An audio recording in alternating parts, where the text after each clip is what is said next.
Hi guys. So this morning I did a reading for what I thought was for myself, but it is clearly a collective reading.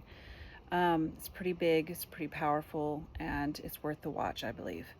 Um, I will try to make this as fast as possible. So the whole message is during this Mercury retrograde, you will be revisited by either someone or something that's like a belief system that will instantly create a 180 change in a version of you. And whatever version was before will be rest in peace. It will no longer be. This is going to be like an epiphany upon epiphany upon epiphany, but it's about yourself. So, when I say it's going to come with a pow, imagine the version of you right now. We'll say goodbye to it because it will no longer be the version that you believe is the version of you. So this reading started off with this card, and it says, come on, zoom in, fetch, and it says mirror. And in the book, it just took me to my knees because I was like, I don't even know what this means. This is kind of way too big of an omen for morning, right, with my coffee. But the book said that fetch is the name that Irish culture gives to doppelganger. And I didn't know this. In German culture, that's where the word doppelganger came from. But it's a story in folklore, that in Irish folklore, that a girl meets her fetch on her way to work. This girl looks identical to her. It is her twin. And they were just like, oh my God, they're both so stunned. So the girl goes and she invites her to her family's dinner that night. And then Carrie on goes to work. She calls her mom and says, Mom, I ran into this woman who looks just like me. She is me. It's just a carbon copy of me. And her mom instantly said, do not talk to this woman. Do not see her again. Do not invite her over for dinner. This is a very bad omen that death is imminent. And the girl laughed it off like you would if your mom said that to you. And on the way home from work, she drops dead like that on the sidewalk. And it says in this folklore that if you see this fetch in the morning, then it's an omen of imminent death. But if you see this fetch at afternoon or night, then it's an omen of like good life, a long good life. I saw this in the morning. But the whole entire reading, it took a while to get to the end, but this whole reading was saying you're going to run into someone that you will absolutely, undoubtedly, omen-like see yourself in them.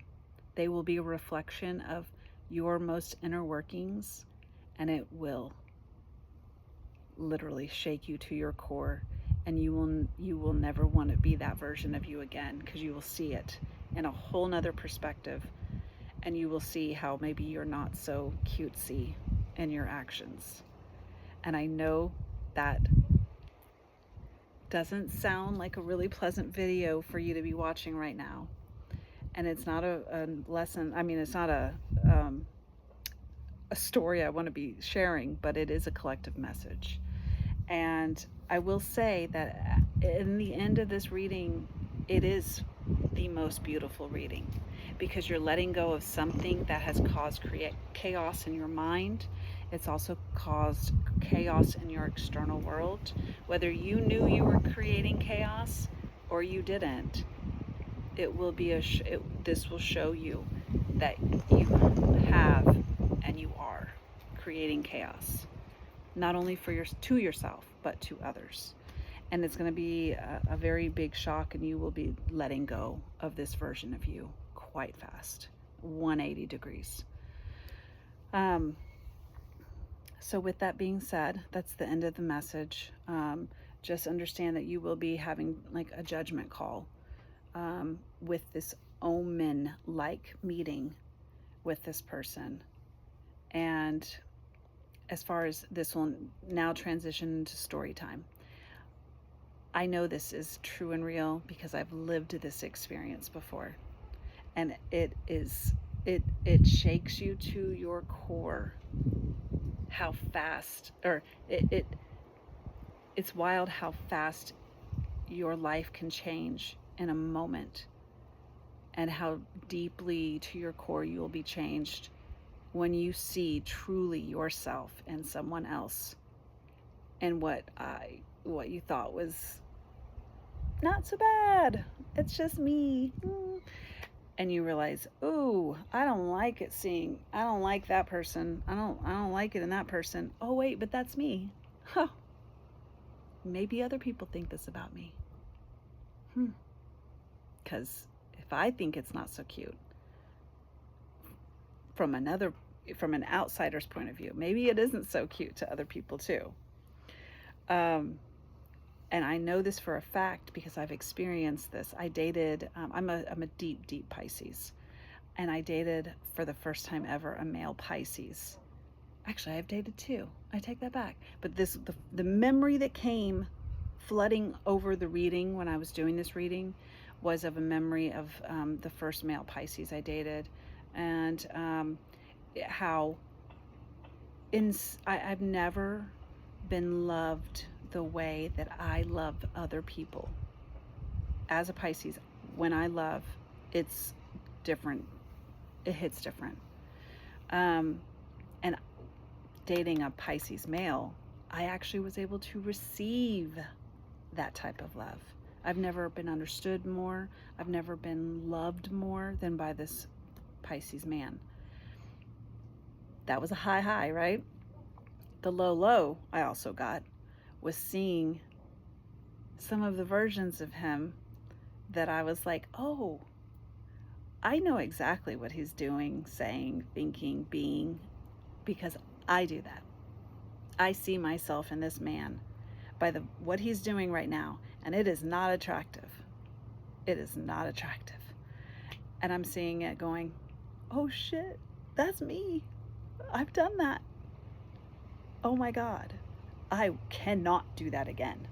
I refuse to do that again. And so when I say I know this feeling, it will shake you to your core, and you will forever be changed. It's eerie to be seeing yourself in someone so deeply, so brightly. But I will say it was beautiful because, again, you can never go back and unsee what you've seen. So, and honestly, now that I'm talking about it, I kind of did this. I felt the same way with the second male Pisces, although that was so much short-lived, thank God. But it is going to be a wild ride, guys. This Mercury retrograde is going to make sure you see what you need to see about yourself. But it's going to be beneficial no matter what, because you will have something die off. A version of you will no longer be a version of you, and you'll be a better version. So, all right, that was the end of the message. Y'all take care. You can do it. It'll be great. Bye.